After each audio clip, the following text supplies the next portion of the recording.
د پلخمري خلازیو سیمه له دې امله چې زیاتې جګړې پکې کېږي ځانګړی شهرت لري، خو په دې جنګي سیمه کې له نورو امن سیمو څخه ښوونیز بهیر د تور شهید لیسې د امیر او خلکو په هڅو ښه مخته ځي او تازه ورته د ښار جوړونې وزارت لوري د څه باندې 14 میلیونه افغانیو په ارزښت په 2 پوړونو کې په ټولو امکاناتو برابره ودانۍ جوړه شوې. خان اغا تورزی د دې ښوونځي امیر وایي چې هم یې ښوونځي ته ودانۍ جوړه کړې، هم یې له دري ژبې څخه زده کړې پښتو ته راړولي او هم مې د ښوونځي ته د سیمو د خلکو په مرسته له منځني ښوونځي څخه لیسې ته ارتقا ورکړې ده. په 95 کال کې ما خپل چې دلته مدیر د لیسې څوم متوسطي څوم ما خپل کوشش وکړ، منډې ورپسې وکړې، زحمت مې کش کړ او په 19 کې د ښار جوړونې وزارت لخوا دا په 14 میلیونه افغانیو جوړ شو او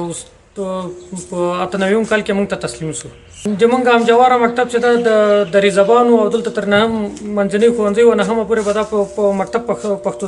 زبان خلک دي. د ما خپله سکل تصمیم ونیو، ډېر کوششونه مې وکړل،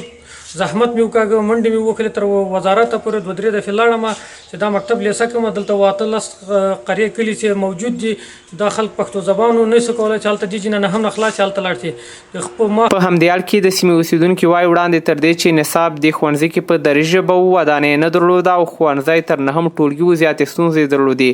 او اوس چې د خلکو پوهنې ریاست او د یاد ښوونځي د امیر خان اغا تورزي په هڅو دا ښوونځی تر 12 ټولګي شوی، ودانۍ ورته په اساسي ډول جوړه شوې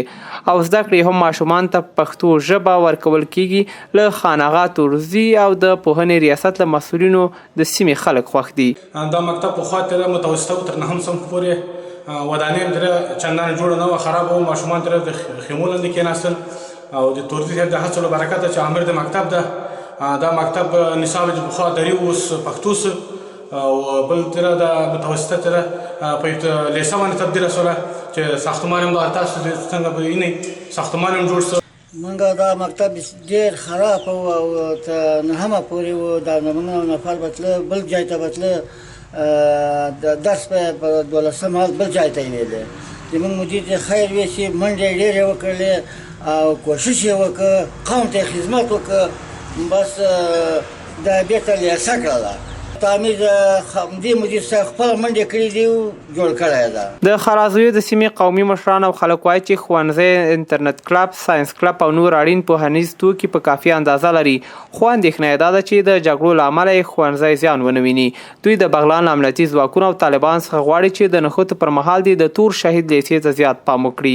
نورګل اندړوال، میلمه راډیو، بغلان.